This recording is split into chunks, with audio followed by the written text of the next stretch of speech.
یہ بتائیے گا کہ آپ کی جماعت کی طرف سے موقف ہے کہ بانی پی ٹی آئی سے آپ کی مذاکراتی کمیٹی کی ملاقات نہیں کرائی جا رہی، جبکہ جیل انتظامیہ یہ کہتی ہے کہ نہ تو ایسی کوئی درخواست آئی ہے، نہ ہی آپ لوگ ان سے کچھ دنوں سے ملنے آئے ہیں، کیا یہ درست ہے؟ بی بی میں سامنے آپ کے بیٹھا ہوں، 18 ہفتے ہو گئے میری ملاقات نہیں کروائی گئی، ہر ہفتے میرا نام جاتا ہے۔ اس کے علاوہ 12-13 ہفتوں سے جو پولیٹیکل لیڈرشپ کی ملاقات بند کروا دی گئی ہے، انسپائٹ آف دا فیکٹ کہ ہائی کورٹ کی آرڈرز بھی ہیں کہ ان کی ملاقات ہر ہفتے کرائی جائے۔ خان صاحب کی بات چیت اپنے بیٹوں سے نہیں کروائی جا رہی، یہ بھی ہائی کورٹ کے آرڈرز کے کانٹریری ہے۔ دوسرا رہا کہ جی انہوں نے ہم نے کہا نہیں ہے، تو جو ڈائلاگ کا جو دوسرا راؤنڈ ہوا تھا اس کے بعد حکومتی وفد کی طرف سے بھی بہت دفعہ سٹیٹمنٹس آئی کہ جی ہم میٹنگ کروا رہے ہیں، ہم میٹنگ کروا رہے ہیں۔ تو آپ کا یہ کہنا کہ جی ہم نے نہیں کہا، یہ بالکل کوئی فاؤنڈیشن، کوئی اس کی بیس نہیں ہے۔ ہم ان کو کہہ چکے ہوئے تھے، بلکہ 4-5 دن اسی موضوع کے اوپر میڈیا میں گفتگو ہوتی رہی ہے کہ کیوں ملاقات نہیں کروائی جا رہی، اور اگر ہم نے کہا نہیں تھا تو پھر کس ملاقات کی بات ہو رہی تھی؟ بالکل صحیح۔ اچھا رؤف صاحب، پہلے آپ لوگ تحریری مطالبات نہیں دے رہے تھے، نہ دینے کی کیا وجہ تھی، اور اب آپ لوگ تیار ہیں مطالبات دینے کے لیے؟ اور اگر فی الحال بغیر ملاقات کیے آپ کو اگر مذاکراتی کمیٹی بلاتی ہے تو کیا آپ لوگ جائیں گے؟ دیکھیے، ہم یہ اپنے مطالبات جو تھے وہ نیشنل اسمبلی کے فلور کے اوپر بھی ہم بیان کر چکے ہوئے تھے۔ اس کے بعد جو انفارمل میٹنگ ہوئی تھی، سب سے پہلی جو بریک تھرو میٹنگ تھی، اس میں بھی ہم نے اپنے مطالبات کا اعادہ کیا تھا۔ اس کے بعد انہوں نے کہا جی کہ آپ ان رائٹنگ دے دیجئے۔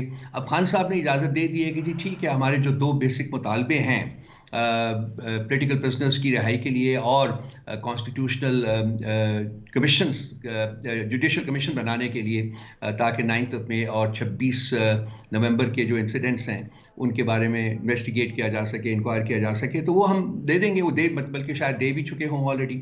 لیکن اب اور بہت سے ڈاؤٹس کریٹ ہو گئے ہیں۔ حکومتی جو وفود کے ممبرز ہیں، حکومتی وفد کے جو ممبرز ہیں، ان کے بارے میں، اور جو سٹنگ منسٹرز ہیں ان کے بارے میں، انہوں نے ڈائلاگ کے بارے میں خاصی نیگیٹو پرسیپشن جو ہے وہ ڈیولپ کرنے کی کوشش کی ہے۔ تو اب دیکھتے ہیں کہ اگلی نشست کب ہوتی ہے۔ اب یہ بھی حکومت کے the ball is in the government's court، انہوں نے فیصلہ کرنا ہے کہ کب میٹنگ ہے۔ ہماری طرف سے تو میٹنگ وہ کل کر لیں، آج کر لیں رات کو، تو ہمارا وقت تیار ہے، اور جو ان کو چاہیے ان رائٹنگ وہ بھی ان کے پاس چلا جائے گا۔ لیکن جو تاریخ سیٹ کرنی ہے اگلے راؤنڈ کی، اچھا وہ یہ حکومت بتائیے سر، این مذاکراتی عمل کے دوران ابھی تک تو کچھ نکلا بھی نہیں مذاکرات سے، اور بانی پی ٹی آئی اور پی ٹی آئی کے آفیشل اکاؤنٹ سے جس قسم کے ٹویٹ سامنے آئے ہیں، آپ کو نہیں لگتا اس سے مذاکرات کو ایک دھچکا لگنے کا خطرہ موجود ہے؟ کبھی وہ حمود الرحمان کمیشن کی یاد دلا رہے ہیں، کبھی یحییٰ خان کی یاد دلا رہے ہیں۔ اگر یہی حالات رہے تو پھر تو آپ لوگوں کو سیاسی سپیس ملنا مشکل ہو جائے گا۔ 4-5 دن سے حکومتی وفد جو تھا وہ وعدے کر رہا تھا کہ خان صاحب کے ساتھ گارڈڈ میٹنگ کروائے گی، اور وہ میٹنگ نہیں کروائے گی۔ ڈیلی بیسس کے اوپر وہ کوئی نہ کوئی ایکسکیوز دے رہے تھے، اور اس کے بعد انہوں نے کہا جی کہ ہم اسی میٹنگ نہیں کروا سکتے۔ اس وقت تو میڈیا بالکل خاموش رہا ہے، انہوں نے کھڑے ہو کے کوئی بات نہیں کی، انکلوڈنگ یور چینل، کہ اگر ڈائلاگ میں سنسیئرٹی ہے تو کیوں ملاقات کو نہیں کروائی جاتی، تاکہ ان کو کنسلٹ کیا جا سکے، ان کی انپٹ لی جا سکے، ان کی گائیڈنس لی جا سکے، ان کی ایڈوائس لی جا سکے۔ میں بہت حیران ہوتا ہوں کہ خان صاحب کے ٹویٹ تو فوری طور کے اوپر پروجیکٹ ہو جاتے ہیں، لیکن دوسری سائڈ جو کچھ بھی کرتی ہے، دیکھیں virtually escape with murder, tweet میں کوئی ایسی بات نہیں کی گئی تھی جو کہ غلط ہو۔ لازمی بات ہے 2.5 سال سے جو پارٹی کے ساتھ ہو رہا ہے، جو خان صاحب کے ساتھ جس طریقے سے ان کو ٹریٹ کیا جا رہا ہے، وہ بھی ایک ہمارے میڈیا نے اس کے اوپر بھی فوکس نہیں کیا جتنا کرنا چاہیے تھا۔